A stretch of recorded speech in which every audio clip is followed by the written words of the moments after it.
حضرت ابو ہریرہ فرماتے ہیں رضی اللہ تعالیٰ عنہ کہ بھوک کی شدت سے میری کمر دوری ہو گئی، تو میں ڈرا کہ کوئی مجھے نقصان نہ ہو، تو مسجد نبوی کے ایسے گوشے پہ بیٹھ گیا جہاں لوگوں کا گزر ہوتا تھا۔ میرا خیال یہ تھا کہ کوئی شخص مجھے دیکھے گا اور دیکھ کر کے پہچان جائے گا کہ مسئلہ کیا ہے، لیکن جو بھی گزرتا سلام کر کے چلا جاتا، شاید اسے جلدی ہوتی، یا پھر ہستی پلکوں کے نیچے غم بھی پلتے ہیں، مگر کون دیکھتا ہے اتنی گہرائی میں۔ میں نے سوچا کہ ایک قدم اور آگے بڑھوں اور آنے والوں سے ہم کلام ہوں، جب میں ان سے بات کروں گا تو میرے لہجے سے وہ میری آواز کی شکستگی سے پہچان جائیں گے کہ میرا مسئلہ کیا ہے۔ تو کہتے ہیں حضرت عمر رضی اللہ تعالیٰ عنہ آئے، میں ان سے کوئی مسئلہ شرعیہ دریافت کیا، لیکن شاید انہیں بھی جلدی تھی، انہوں نے مسئلہ بتایا اور آگے بڑھ گئے۔ میں پریشان تھا کہ حضرت سیدنا صدیق اکبر رضی اللہ تعالیٰ عنہ آئے۔ میں نے ان سے بھی قرآنی آیت کے بارے میں سوال کیا، لیکن وہ بھی جلدی میں تھے اور انہوں نے بس آیت بتائی اور آگے گزر گئے۔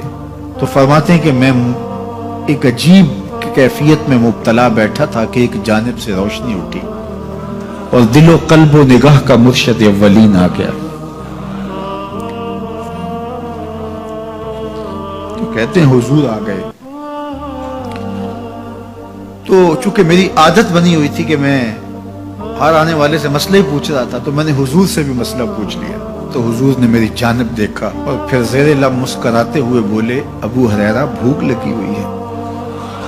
میں نے کہا جی حضور مجھے بھوک لگی ہے۔ کہا میرے پیچھے آ جاؤ۔ حجرات اقدس کی قربت میں حضور پہنچے تو اہل خانہ کو آواز دی کچھ کھانے کے لیے ہے؟ تو انہوں نے کہا دودھ کا ایک پیالہ ہے۔ مجھے فرمانے لگے ابو ہریرہ وہ جو صفہ کے چبوترے پہ بیٹھے ہیں جاؤ ان کو بلا لاؤ۔ کہتے ہیں دودھ کا ایک پیالہ، اور مجھے تسکین ہوئی تھی لیکن 70 آدمی بیٹھے تھے وہاں۔ خیر حکم تھا، میں بلا لایا، میرے ہاتھ میں دودھ کا پیالہ دیا، کہا ابو ہریرہ دائیں سے شروع ہو جاؤ۔ اب میں ایک شخص کو پیالہ دیا اور دودھ کو دیکھنے لگا، اور وہ سیراب ہو کے گٹا گٹ پینے لگا، اپنی بھوک اور پیاس مٹا چکا، اور میں نے دیکھا کہ ایک قطرہ بھی کم نہیں ہوا۔ میرے اندر جو پہلے وسواس اٹھ رہے تھے اور مجھے جو احساس ہو رہا تھا وہ مٹ گیا۔ پھر میں نے دوسرے کو پیش کیا، اس نے بھی سیراب ہو کے پیا، لیکن دودھ ایک قطرہ بھی کم نہیں ہوا۔ پھر میں نے تیسرے کو دیا، چوتھے کو دیا، 70 آدمی دودھ پی گئے، لیکن دودھ میں سے ایک قطرہ بھی کم نہیں ہوا۔ لگتا تھا رب نے اس دودھ کا تعلق حوض کوثر سے جوڑ دیا۔ تو حضور نے فرمایا ابو ہریرہ، میں نے کہا جی حضور۔ فرمایا کون باقی؟ میں نے کہا حضور ایک آپ باقی اور ایک میں باقی۔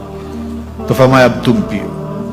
تو کہا کہ میں نے دودھ پیا اور خوب سیراب ہو کے پیا۔ حضور نے فرمایا اور پیو، میں نے اور پیا۔ پھر فرمایا اور پیو۔ میں نے کہا مجھے قسم ہے اس ذات کی جس نے آپ کو حق کے ساتھ مبعوث کیا ہے، میرے میں ایک قطرے کی گنجائش بھی نہیں ہے۔ حضور نے میرے ہاتھ سے دودھ لیا اور خود نوش جاں کرتے ہوئے فرمایا ساقی القوم آخرہم شربا، قوم کا جو ساقی ہوتا ہے وہ آخر میں پیتا ہے۔